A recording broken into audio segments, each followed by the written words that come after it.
Okay, thank you everyone for coming to this UKSPS seminar.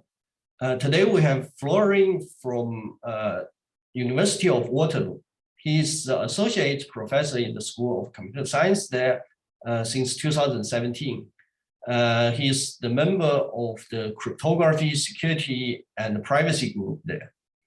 He is also the chair in data science awarded by the Natural Sciences and Engineering Research Council of Canada and the Royal Bank of Canada since 2019.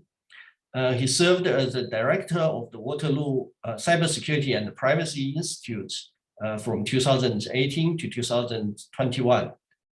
In 2005 to 2016, he worked as a chief research expert at SAP. And before that, as a software architect at Accent Technology in San Francisco. He holds a PhD in computer science from the Casual Institute of Technology and a master degree from Purdue University.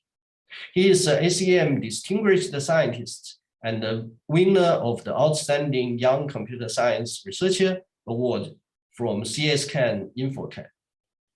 He is interested in security and privacy in the entire data science lifecycle. He extended real-world systems with cryptographic security mechanisms to achieve provable security guarantees. His work is used in several business applications. Today, the topic of his talk is security and privacy in data science. Now I pass the stage to you, Florian. Thank you, Changyu, for this very nice introduction. Let me share my screen. So, wait, I need to click this and then. Okay, so I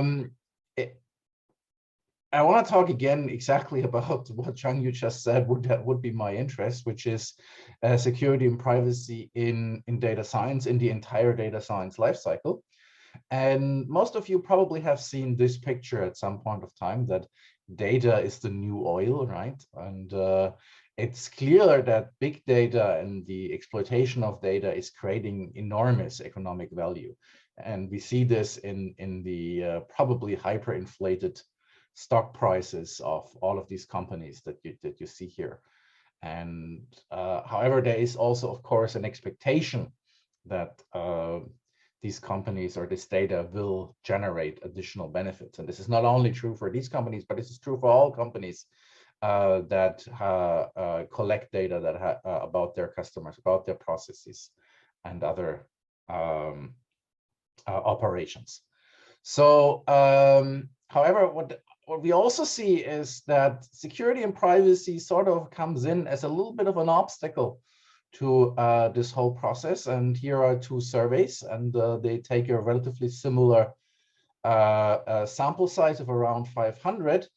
And in one case, we have a distinction between data privacy and data security issues by the survey by bisurvey.com. And one case, we do not have a distinction, and we have about more than half of the companies that say, like, look, there is a problem with data security and compliance and the exploitation of data, the data science process.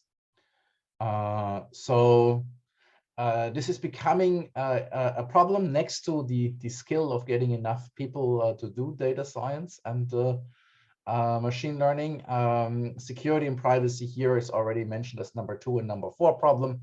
And people are seeing that they need to have solutions. And as more and more companies mature, the more they see the need to implement security and privacy measures in their data science and machine learning. Now, data science is a little bit more encompassing than only machine learning.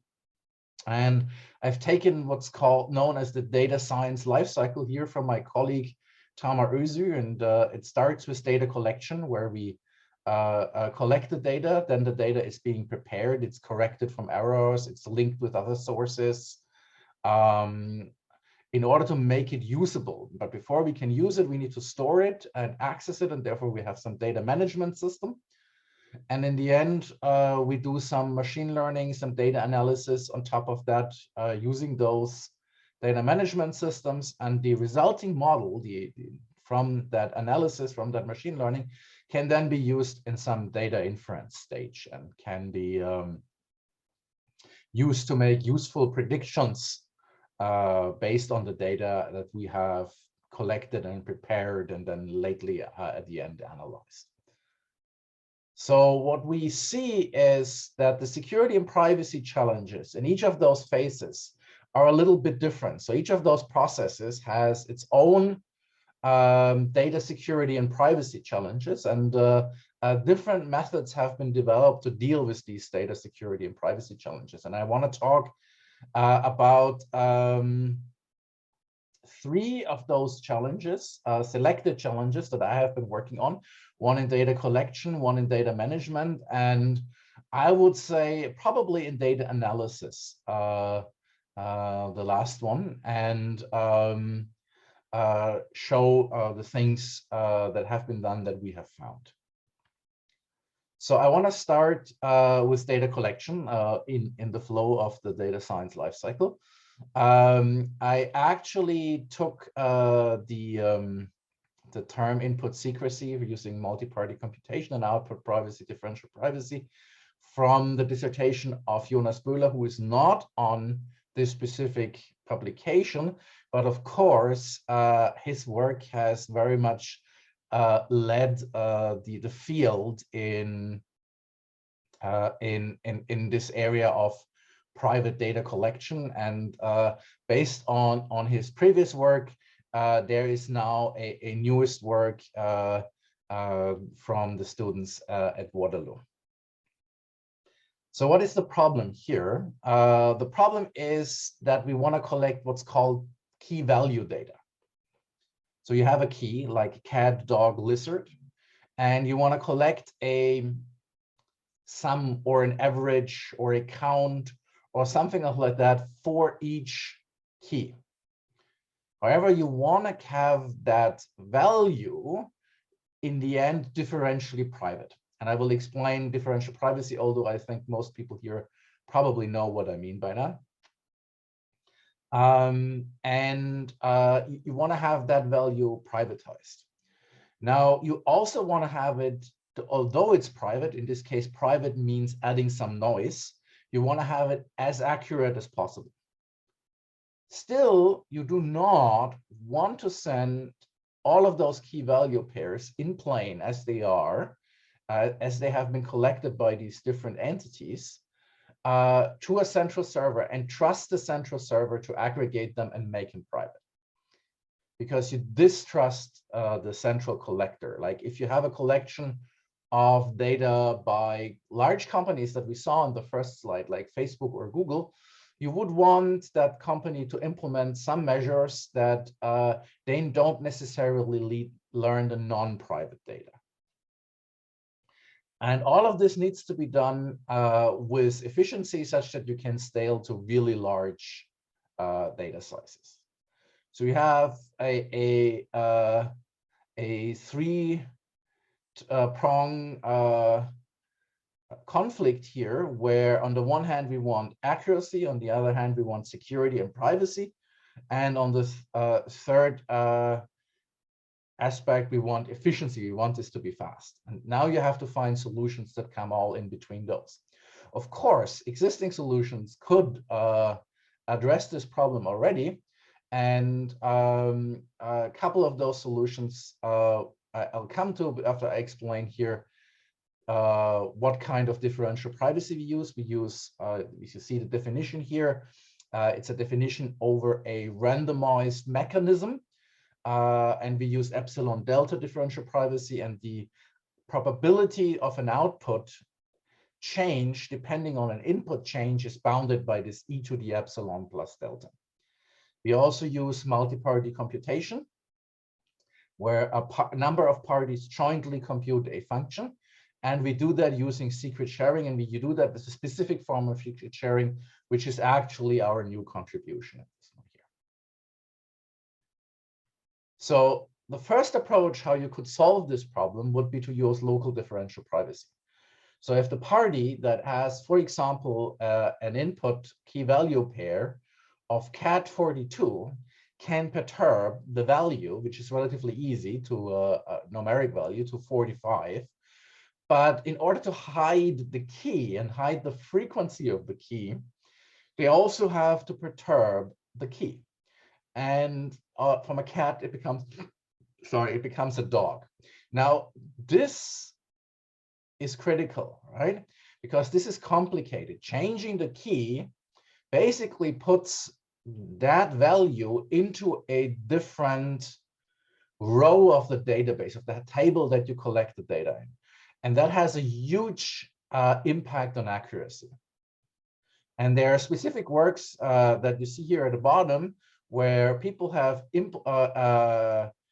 gone through great lengths of trying to reduce that accuracy impact. Still, that accuracy impact is still very, very high. You need lots and lots and lots of data to get any kind of accurate statistics in the end.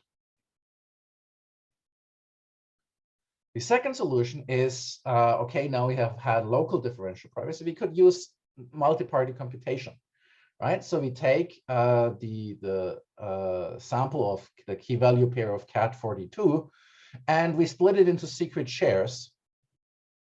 As you see in the middle, we split the key and we split the value, and then we send it to each share to one server. And the three servers perform a multi-party computation, aggregating the data and making it differentially private, in which case we would have central differential privacy, which would be way more accurate than local differential privacy because none of those keys has been perturbed, but is actually the right key. It's only secret share, so that no party learns the key. However, what you need to do is for each one of those samples, you need to index into some sort of hash table or other table where you compute, where you keep all of the keys, and you need to pass through the entire array, for the entire table, for each one of those shares, putting it in the appropriate location. And that makes it extremely inefficient because now you have suddenly to do an operation on the size of all possible keys for each secret share. And that is no longer practical. The third solution is, okay, and we already go a little bit to that route, but the third solution is we now indicate with a flag that is somehow also secret shared or other forms, that we have a real value and we generate a whole bunch of dummies. So for cat42, we have some, and we call it a semi-trusted third party. It could be a shuffler. It could be distributed at different ways of implementing that semi-trusted third parties, generate additional key value pairs where only the value is secret shared and a flag whether or not that key value pair is actually a real value or a fake value. So the real values will have a flag of 1. The generated dummies will have a flag of 0. And we again distribute that over our 3 parties and generate our secret shares that way. Now we can keep the key in plain, and it will be differentially private. But in order to generate enough dummies such that it is actually differentially private, we need to shift the mean very far to the right of the distribution and generate very, very, very many dummy values. Because we cannot, no key value pair that is actually in the real set should go unnoticed, right? It should, we cannot suppress a key value pair or real key value pair. And that is what would regular differential privacy require you, that we have both positive, we have additional values, but we also have values that are being left out. And this is not feasible if we only generate dummies. So in order to hide the true value, we need to generate very, very, very many dummies. Okay, so we have three solutions that exist that we could do. Local DB, which has been extensively studied, has lower accuracy because it's difficult to maintain what's here called the correlation between the key and the values. And if you want to hide the keys, local DP is really difficult. Naive MPC, where you secret share the key, won't necessarily work because it's just too inefficient to index into this hash table or array of key value pairs. And one-sided dummies just flood your network with all sorts of dummies and are therefore not practically implemented. So here is what we came up with, which improves over all of these solutions in their respective shortcoming. So the first step is we also create secret shares with a flag, where the flag is also secret shared. Here we have the secret shares of 42 and repeat that a number of times. Now we generate also dummies, but we generate them very low number of dummies with a flag of 0, secret shared, and we create them according to a geometric distribution. But we generate very few of those, not this largely shifted to the right Laplacian geometric distribution that you would need for one-sided dummies. Now, how do we now achieve that we also have values that are not seen, false, negatives? And here's the trick that we use, and this is the new thing that we contribute. Instead of just using 3 servers, we use more than 3 servers. We use, for example, 5 servers. And now we select a subset of those servers where we actually only send the shares to. Okay, so 2 of those servers here on the right, they won't even see that an event that a key value pair has been created. Now, since we compute statistics like the average, the mean, or a count, or a sum, 0 is the neutral element, and therefore the values maintained in the sum of the 5 servers is still correct. So we can actually select a subset of those servers, and they will only see a subset of the key value pairs of the and that gives us the false negatives that are needed for differential privacy. Okay, then after we've collected all of the data, okay, now we have to perform a computation among 5 nodes. And we use a regular Mpc protocol. However, that Mpc protocol can now operate over each individual key because the keys are in plane. So we no longer have this data-dependent indexing that we used to have in the operations of the naive MPC solution. So this MPC, and I will show the numbers later, is actually extremely fast. Okay. So we do an evaluation, and the communication cost is much lower than that of one-sided dummies. Here on the right side, you see the number of one-sided dummies for a certain epsilon that are necessary, and you see the number of dummies that we need to generate in our selective MPC at the bottom. And you see that depending on the parameter with which I don't remember what P is. Thomas probably knows, but we select these on the bottom, and you see that our curve is much slower, and therefore we are able to have a much slower communication that is actually practically feasible. On the next slide, I'm going to show you the computation cost. I see a chat question. Fraction of nodes to send to Rasul, still knew it. Okay, So yes, okay. So if you send to half of the nodes, a quarter of the nodes, 1/10 of the nodes, or so forth, and depending on that, the epsilon value goes down. But it's actually smoothing out at a certain point of time, and there's a longer mathematical explanation for that.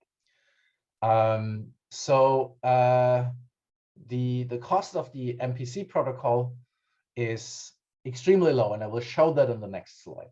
And the accuracy is actually the same accuracy, the optimal accuracy that you can have in terms of a mechanism. It's similar like the Laplace mechanism for the local DP, where you do not have to put noise into every key value pair, but only into the result. So only the end result, the aggregated value, is being made differentially private. And click this. Okay, so here is our performance results. And you see that depending on the number of servers and the data sent, this computation is extremely efficient. It runs for a single key in less than a second, and you can actually parallelize all of the keys because they're in plane. You can run all of them in parallel and run it very efficient. Now the change in slope that you see here around about 8 servers or 10 servers is due to a change in the multi-party computation framework of how they treat their secret shares. And we try to smooth that out in the time. And however, in the data sent, you still can see this change in the communication cost. But in general, this is an extremely efficient, very fast computation that can be run among many servers. All right, so this is this combination of differential privacy and multi-party computation that makes data collection more accurate, still being distributed without a trusted server, and keeps it reasonably efficient. And if you want to read more on this, you can look either at this paper or can look at the papers of Jonas. And we have a number of solutions for a number of data collection problems here. So let me move on to the next one. The next one is keyword peer, a data access monument. So in a data management problem, if you go to keyword peer, the problem is I have a user who wants to query a database, and he doesn't, however, does not want to reveal to the database which element of the database he's querying. So he wants to access the database at a specific either key or index, and wants to retrieve that, but the database should not learn which key or index that is. And that is the fundamental problem of private information retrieval. And there's a lot of work that has been done in private information retrieval.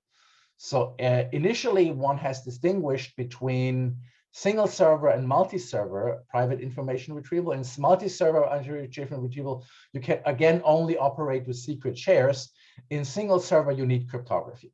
You need some form of cryptography, public key cryptography, that you can use in order to make that work.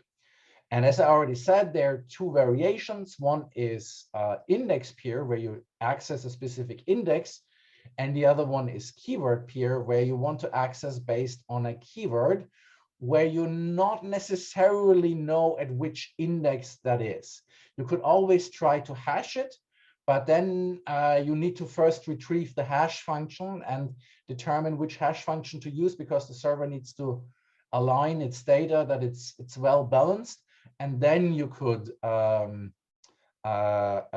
use the keyword peer, so it's no longer a single round protocol, but you might want to access, like you would access in something like SQL, you might want to access it in like one query, one keyword access.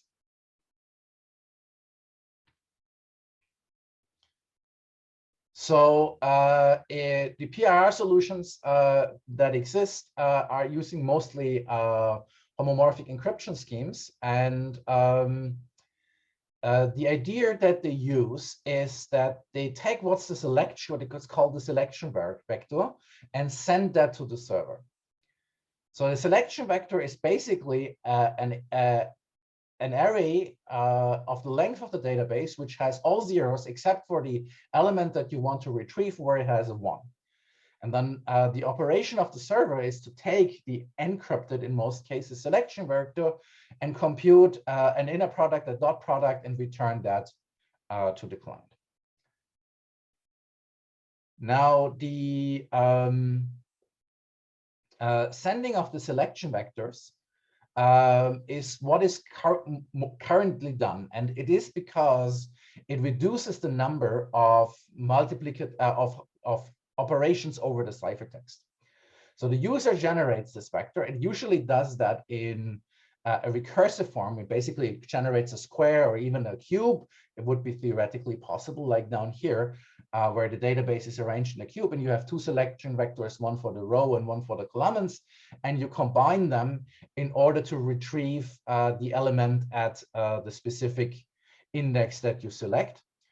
And this is done in the currently fastest peer schemes like Xpire, which was the first one using homomorphic encryption, SealPeer, which improved over that with a number of things, and the most recent one, MalPeer, which actually does already a ciphertext multiplication and thereby reduces communication cost.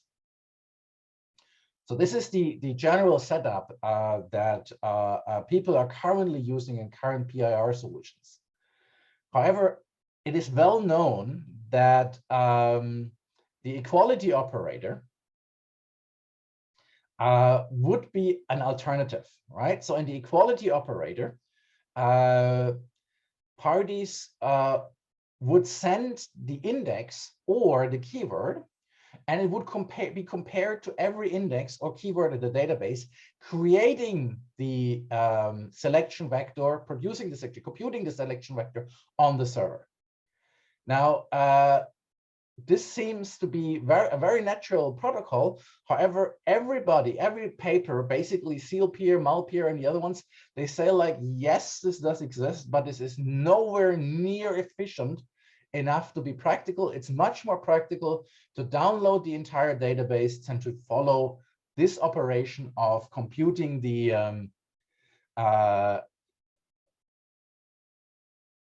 selection vector on the server. So, all right, let's investigate if that is actually true. So, wait, did I go in the wrong direction? Yes, I did. Okay, so let's change the equality operator. And what we'll use is we use what's called as a constant weight code. The constant weight code is where a code word has a fixed number of 1 bits. And you probably know all of this as a one-hot encoding that is often used in machine learning, where you have all zeros except 1, 1 at the index of the element that you want to. And that's exactly the selection vector that we would want. So the selection vector is essentially a one-hot encoding. But you can also do constant weight codes, not only for 1, but you can do constant weight codes for 2 bits or 3 bits or 4 bits or 8 bits, right? And thereby further compress the code word, making it smaller, but requiring a more complex comparison operation than just the inner product, computing the inner product, so that you can just use it right away as the selection vector. So what we did is we designed 2 new equality operators, and the first one is particularly nice. Uses one of the 2 values in plain, and that would be what's given in PIR, because the database in PIR is usually plain. So in the plain vector y here on the top, you can select only those 1 bits, take the corresponding ciphertexts like m-1, like 0, x-1, x-0, multiply all of them together, and you get your indicator bit, your equality bit, whether or not the two values are equal or not. And that only requires k-1 multiplications and has correspondingly a much lower multiplicative depth. I will show that right away. Here, the multiplicative depth is log of k. In the arithmetic case, I first need to multiply, in the arithmetic case, this is where both values are encrypted. I first need to multiply both of those vectors, and I get a value k prime. And if I multiply that value k prime with all of its possible choices between, or subtracted with all of its possible choices from 0 to k-1, then I get 0, because one of them will be 0 if it is one of those values. However, if it is k and I have actually equality, I get a constant, and this constant turns out to be faculty of k, so I can just multiply that with its inverse, and I get again exact the indicator bit, the selection bit, the equality bit that I want, whether or not those two values are equal. I get a 1 if they're equal, and I get a 0 if they're not equal. So if we now implement all of this in homomorphic encryption, we can already see that multiplications are really, really expensive, right? So here is some micro benchmarks, and these are in microseconds, where we perform an addition of a ciphertext with a number of elements. This is n, is the number of the vector size. And we perform a multiplication over those. And you see a huge difference of 20 times or more for the multiplication.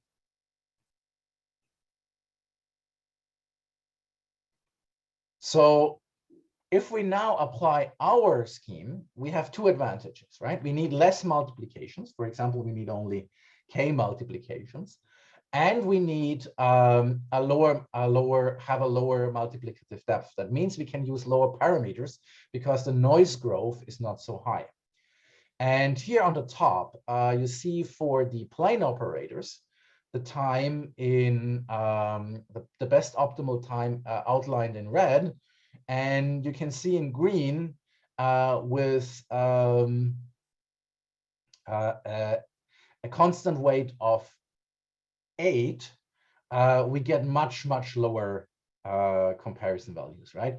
So if you, for example, take the 32-bit one, is particularly interesting because we can use lower parameters. We don't need to use 16,000, a vector of 16,000, but can use one of 8,000, and we are almost 50 times faster, right? And this is what makes creating the index vector, the selection vector, using keywords in PIR actually feasible. This type of reduction in multiplicative depth in a number of multiplications that actually makes the computing the equality on the server feasible. However, also we have to admit that we have a little bit of higher representation size, so we are larger in the less bits we use, and so therefore we have a higher memory usage. However, if you have a small database, you can immediately, a sparse database, not a small database, a sparse database, you can immediately see the advantages, right? Because if you have to access an index, you need to have every possible index packed, and the computation time depends on the domain of that keyword, and this is the size of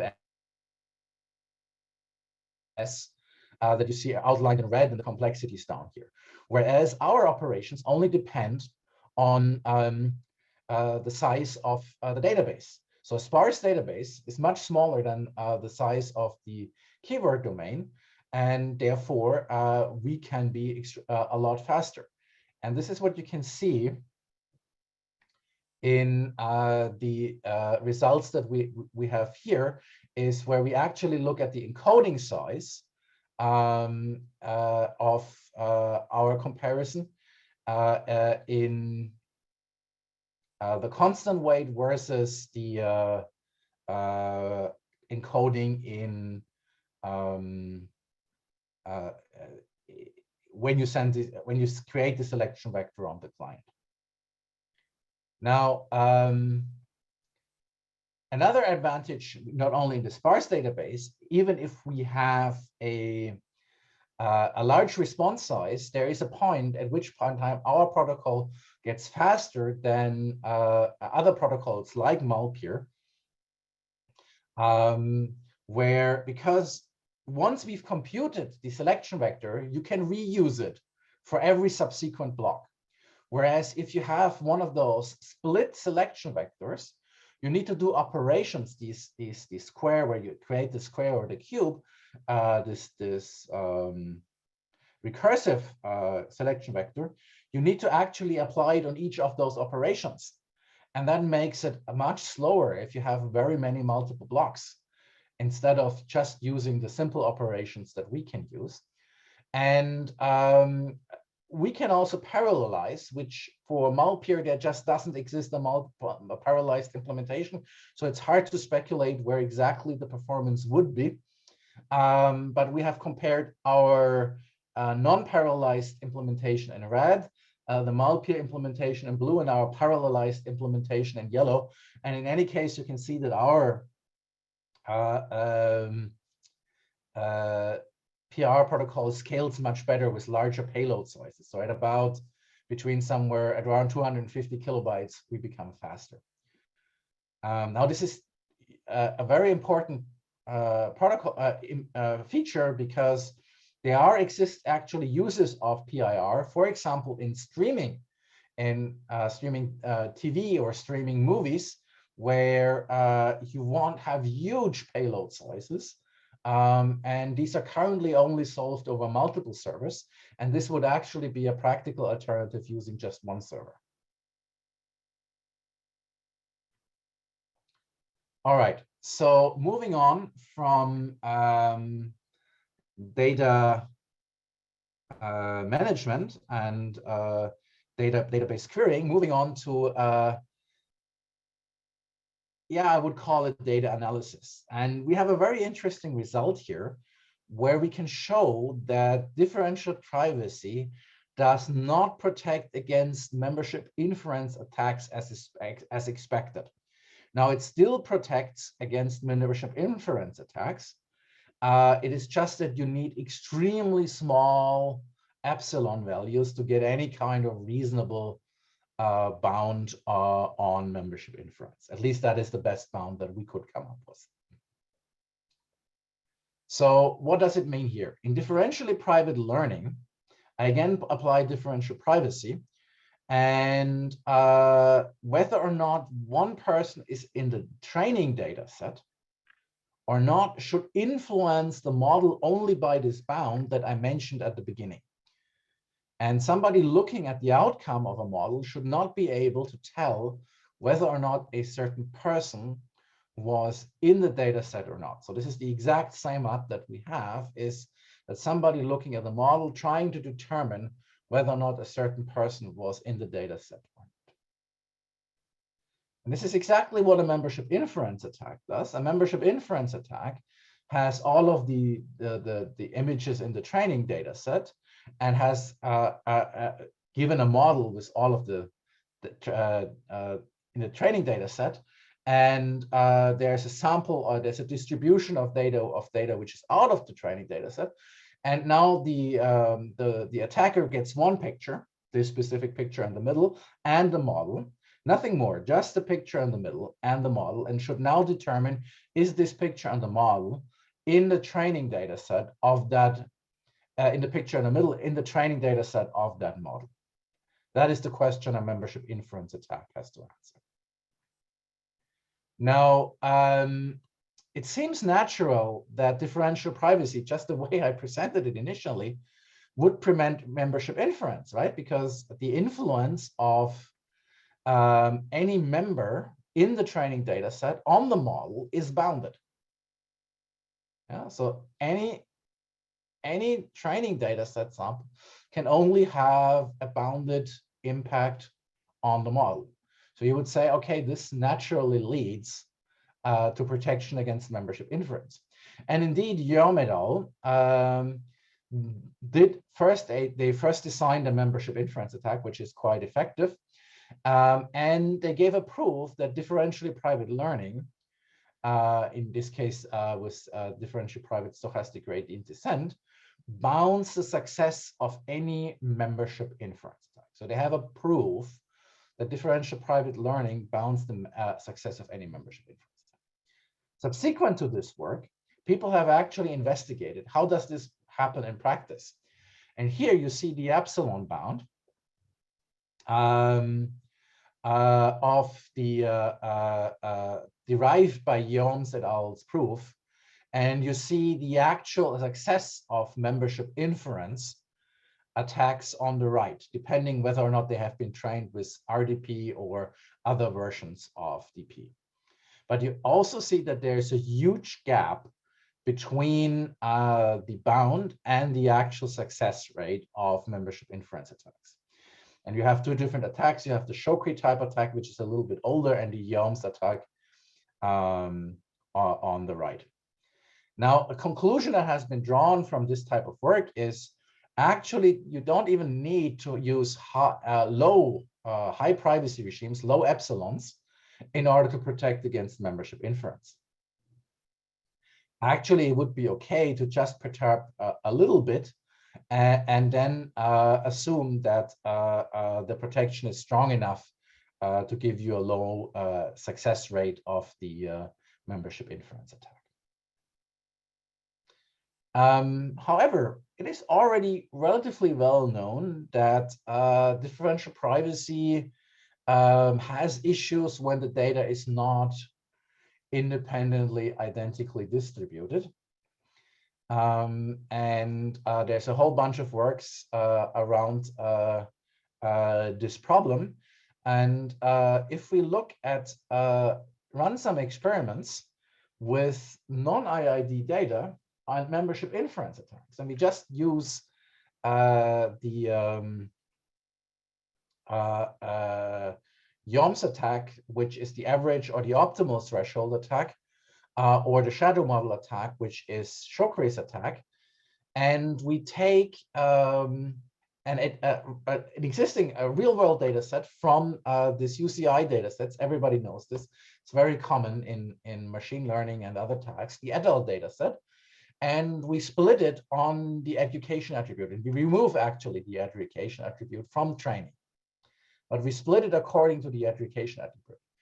And the education attribute actually indeed is a very good predictor of the salary, which is what you need to predict in the model of the adult data sets, what you usually predict. And we remove that, and we then run a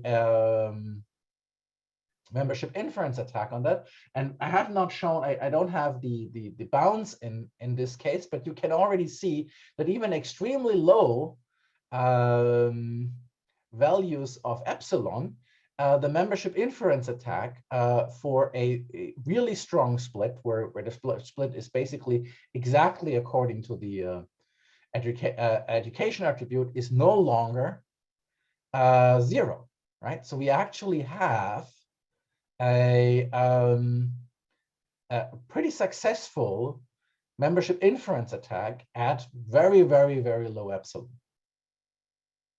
Okay, so this is not supposed to happen, right? So I have differential privacy, but the membership attack is still successful, and the membership attack has no previous knowledge of this education split, has no access to the education split, the education data of the person. It just gets the same sample that the model gets without the education data, and has to make a prediction. And it's able to do it. It's able to make a prediction.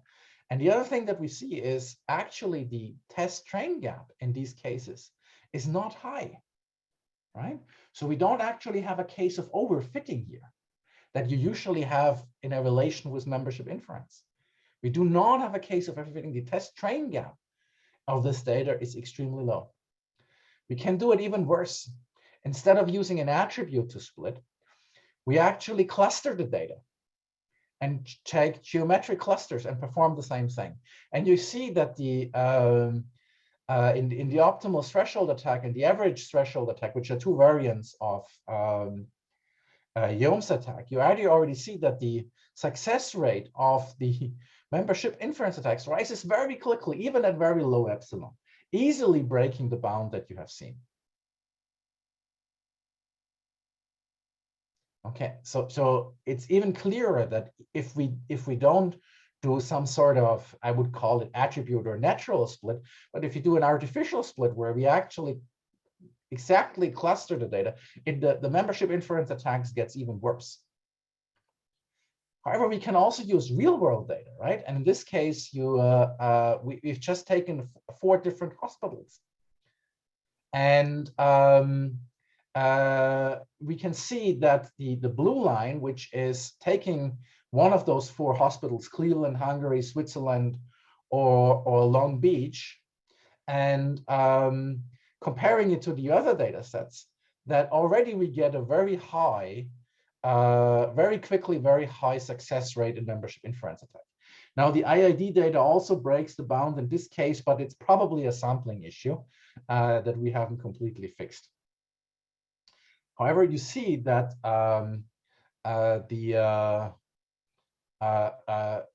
even in practical data sets, if you collect your data, for example, if you collect your data at a hospital in Switzerland and you have a sample, it's much more likely to be able to predict whether or not a person was in that data set or not. So again, what do we see here? Clearly, the membership inference bound is broken, right? So the bound in membership inference does not hold. And we did not give any kind of background knowledge on the way we did the split, on if this hospital is in Switzerland or not.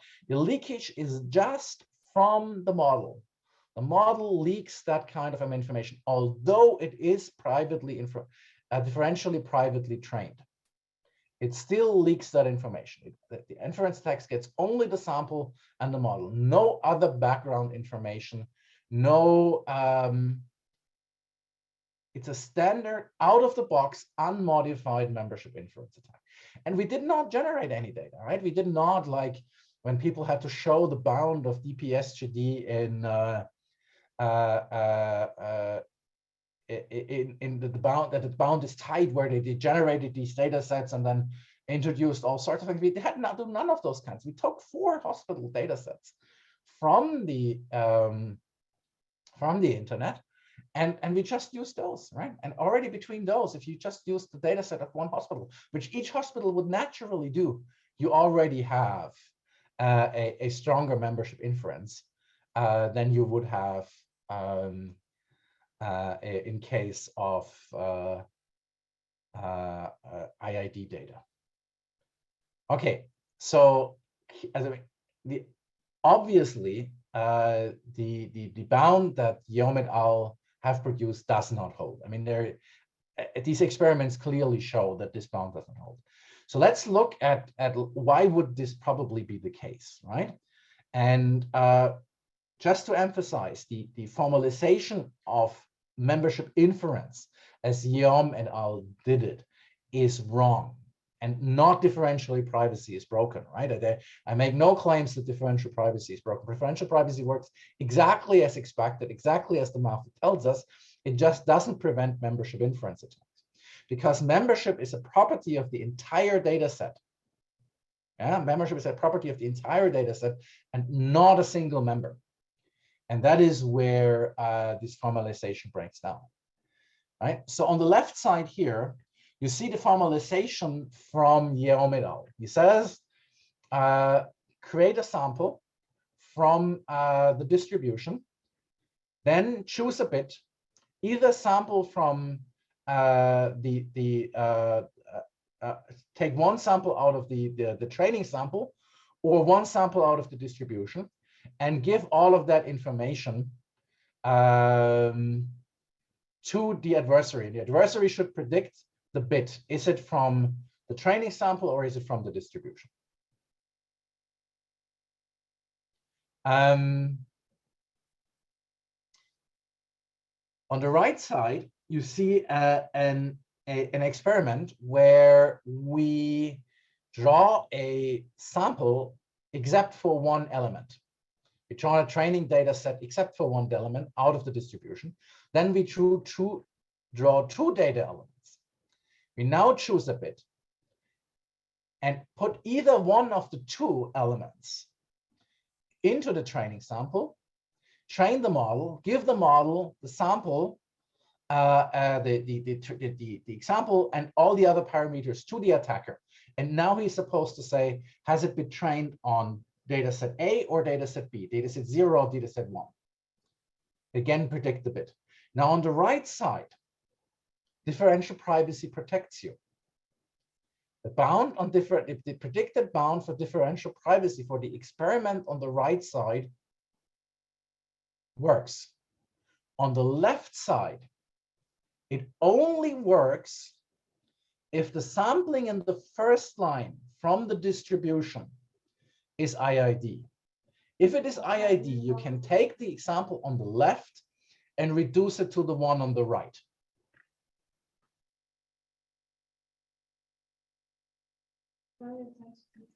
And then the bound holds. However, if you not sample IID, the example on the left cannot be reduced to the sample on the right. And the bound does not hold. And that is exactly what we see in our experiments, is if the sampling in the first line is not IID, the bound that Guillaume et al. Predicted does not hold. There still is a bound, right? Because if you give epsilon 0, the model is going to be random. And of course, from random sample, you can only do random membership inference. However, in order to get from a non-IID sample to an IID sample on the right, you have to multiply epsilon by n, by the number of points in the training sample. And that is extremely, you need extremely low values of epsilon in order to get any kind of protection, in order to even see the bound and not see it as a straight up line on the left. Okay. All right. So I showed you 3 examples of data and security issues in data science, in data collection using differential privacy and multi-party computation, in data management using homomorphic encryption, and in data analysis and the challenges of using differential privacy for practical protection against practical membership inference, practical privacy attacks in machine learning. So we have a whole bunch of different set of problems here, and we have a whole bunch of different set of solutions. However, what I want to say is, so we have a lot of debate about AI ethics, how to use machine learning and AI correctly. However, I believe we also need some AI security and privacy in this whole process that actually not only makes sure that we want to do the right thing, but actually that there is some assurance that the right thing is being done. And there's still a huge gap. And we have seen that gap in case of the membership inference attacks and differential privacy, that there's still a huge gap between what we want and what we can actually enforce in machine learning. All right, let me wrap up all 3 presentations. So big data, data science, machine learning, AI, and so forth, they generate enormous value. We have a tension between security and privacy and the data scientists' objectives.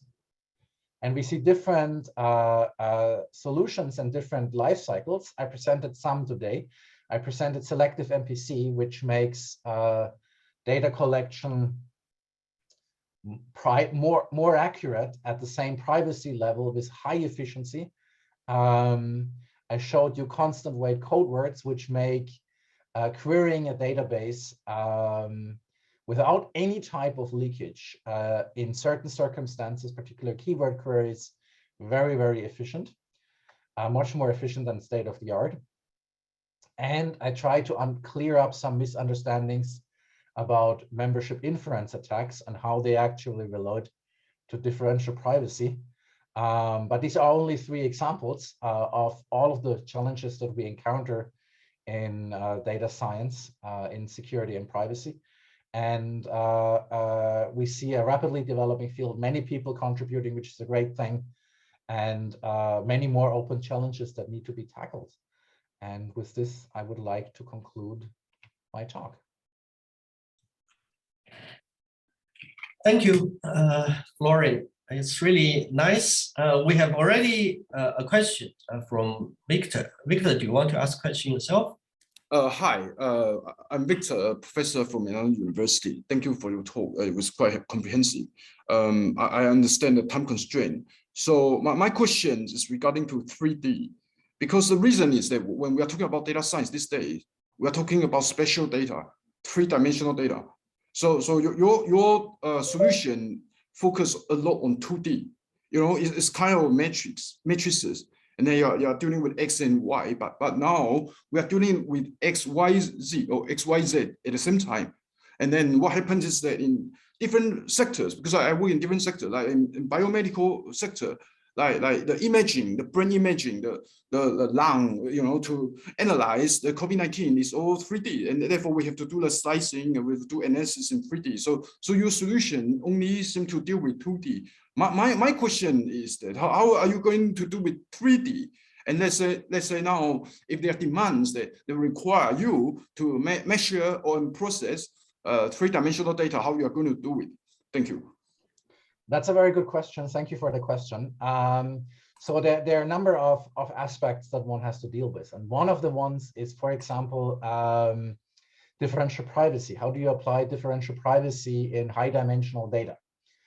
And I think he's still hopefully on the call, but one of my students has done one work, which I haven't presented here, which is called directional differential privacy, in which case we deal with directional data in higher dimensions, in 3 dimensions or even higher dimensions. And we apply a more accurate differential privacy mechanism to it. And this, for example, allows us to collect busyness data, that is, at which point of time, at which location was, right? You know, these histograms from Google, right? Where at this restaurant, at this point of time, there mean how many people were there, right? And if you would want to make that data locally differentially private, you would try to have the highest accuracy possible. And there are mechanisms with which you can achieve a higher accuracy. So in dimensionality is always a different problem.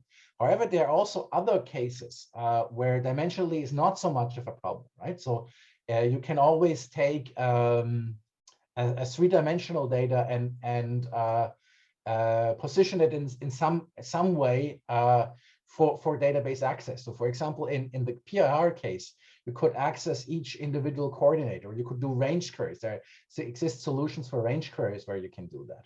And we're working on all sorts of these types of problems. And indeed, high-dimensional data does present a problem, but there also exist already data science mechanisms to deal with these, right? Okay, if you have any follow-up, that would be good to know. Yeah, because of the time constraint. So thank you so much. Any other questions? Yeah, Andrea, do you want to ask a question yourself? Yeah.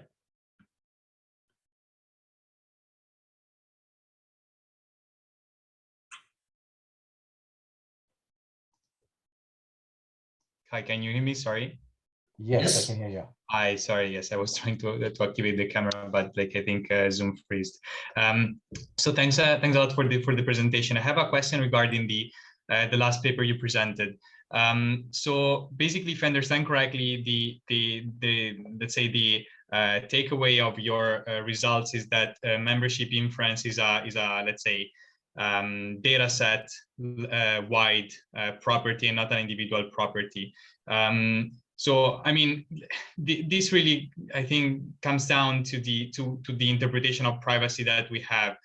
The problem is that I think, let's say, taking this kind of interpretation of privacy that, you know, membership inference is a data set wide problem or property, is basically, you know, the same idea behind perfect privacy, which is essentially the privacy conception that Linus had in 1977. So I mean, please correct me if I'm wrong. So basically, your attack exploits the fact that, you know, if a data set is about I don't know, Swedish speaking people, right?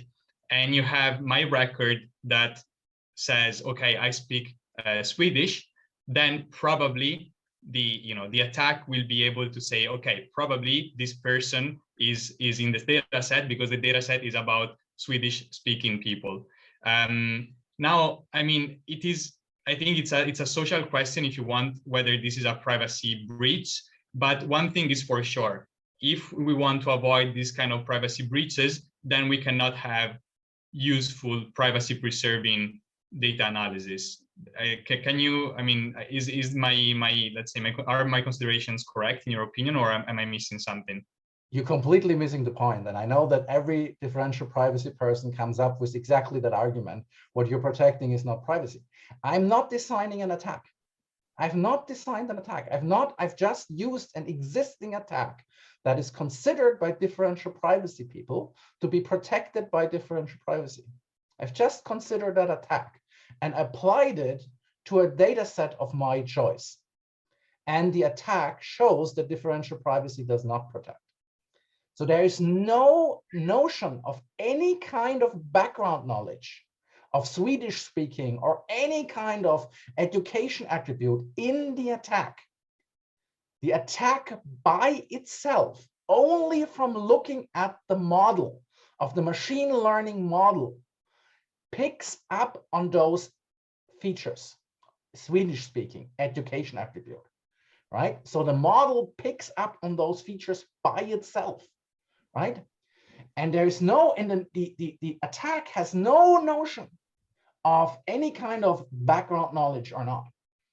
So the question is, do you consider the fact that you can determine whether or not a person is in the training set or not with a simple uninformed attack that has no background knowledge whatsoever, a privacy attack or not? And actually every differential privacy person agrees this is a privacy attack, right? And they want to protect against that, but they do not. And the only reason is that they do not is because the sample is not IID distributed. I had a long discussion with Kobe Nissan, who argued if membership inference is not what is on the right of what I showed you, then membership inference is wrong, right?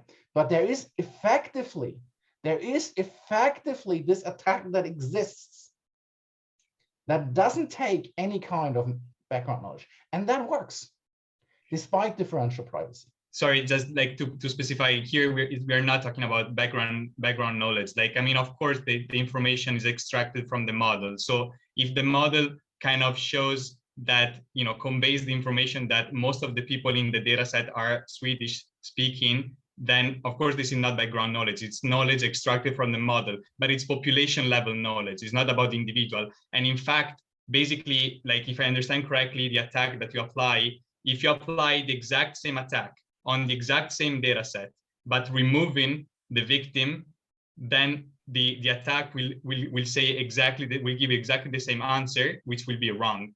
So essentially, you know, if you apply the same attack on the same data set, and first you have the victim and then you remove it, then probably the attack will give the same answer.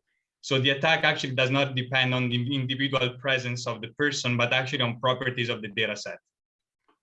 The second part is partially correct, but the notion is wrong, right?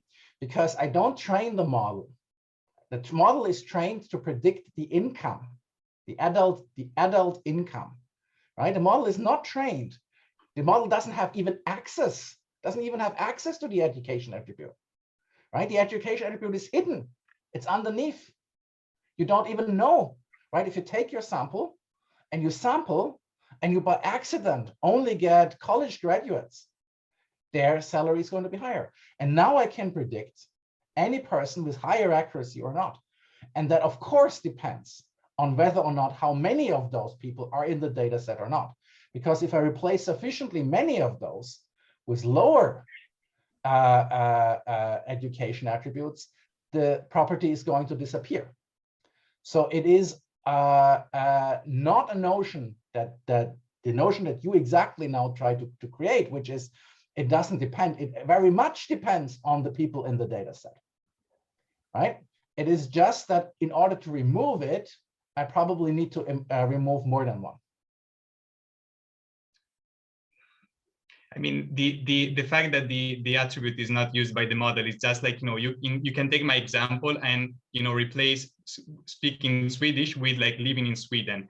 Basically, the two attributes are very, very strongly correlated, right? So basically one can actually predict the other. So like here, the point is that if you have my record, if you have a model that has the information, okay, basically this model contains probably information about people who speak Swedish, right?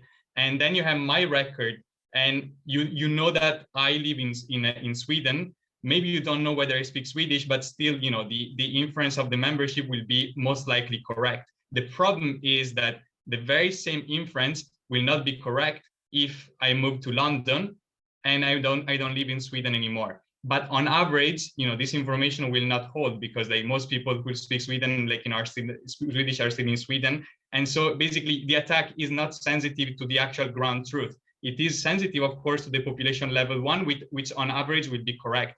But I mean, listen to yourself. It's not sensitive to the ground truth. The only change is the ground truth. And I can actually show in an unmodified attack that it works, right? The fact that you have a preconceived notion of an attribute that you do not want to consider private doesn't mean that there doesn't exist an attribute that you are not aware of that breaks privacy, right? You might have collected in Sweden, you might have collected high educated people, you might have collected only left-handed people, you might have nearsighted people, right? And you might have a whole bunch of attributes of which you're completely unaware in your bias that makes an extremely accurate prediction on somebody living in London and speaking English who was in that data set, right? And you don't even know. The point is that you, as the collector, have no control over selecting IID from the entire data set. And therefore, you put your population that you use unknowingly into the danger of a membership inference attack that somebody said, oh, okay, well, no, there's just some side effect that I didn't care about, right? The question is, can you rule out all of those side effects such that you can predict that one person for them who all of the attributes for which you have a bias actually applies is protected? And that you cannot. Yes, I mean, and the point is, I mean, as I said before, like basically whether this is a privacy breach or not is basically up to, it's a political argument if you want, it's a philosophical argument if you want. But one thing is for sure, you cannot avoid this issue and preserve privacy and attain utility at the same time. Like basically what you're asking for is perfect privacy, which is kind of, a privacy variation of semantic privacy in cryptography. And you cannot avoid this issue while retaining utility of the data set you release, of the data you release. I'm not, don't put words in my mouth. I'm not asking for perfect privacy. I say that there exists an attack which has been completely independently developed from us, which is considered by many people, including people doing differential privacy, as a privacy attack, is successful according to the measures how it has been defined, even if differential privacy learning has been applied. And now you can say, like, I don't consider this type of attack anymore a privacy attack. You can say, like, I don't consider Florian doing a privacy attack because he's cheating, and I don't believe in data sampling in the first place. But what I say cannot be discussed away, right?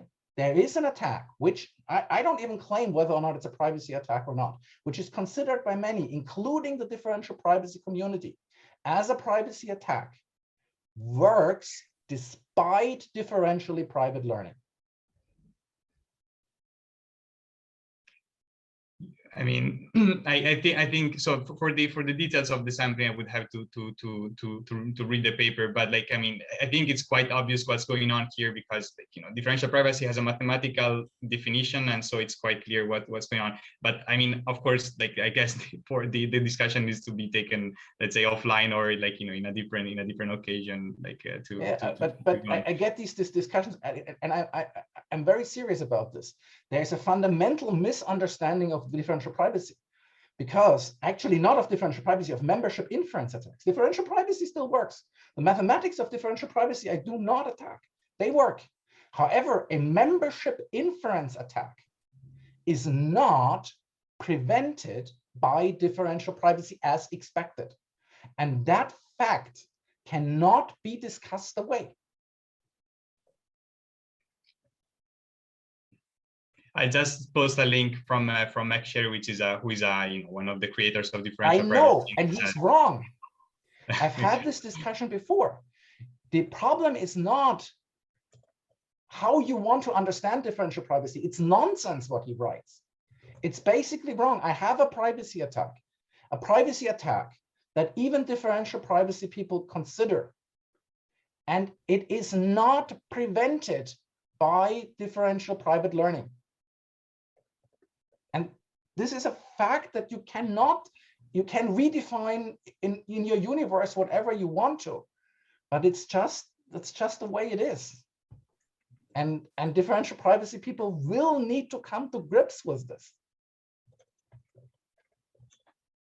Well, I mean, I thank you. Thanks a lot for all the answers. Like, I mean, yes, I think yeah, I'm happy to take the conversation, like, in a different. I mean, we cannot take any more time from the audience, I think. But thanks a lot again. Yes, I'm very serious about this, because I will go to Harvard. I will go to Sint-George work personally. This is wrong. This interpretation of differential privacy is just plain wrong, and it actually imposes a wrong interpretation of membership inference. As I said, I had the discussion with Kobe Nissim, and his argument was, if membership inference is not what is on the right, membership inference is incorrectly defined, but the membership inference on the left is what is implemented. That is what is real, right? And I mean, get that into your head. That you cannot redefine privacy in order for differential privacy to work. This is a practical attack on the left that I didn't define, that always existed. And differential private learning doesn't help.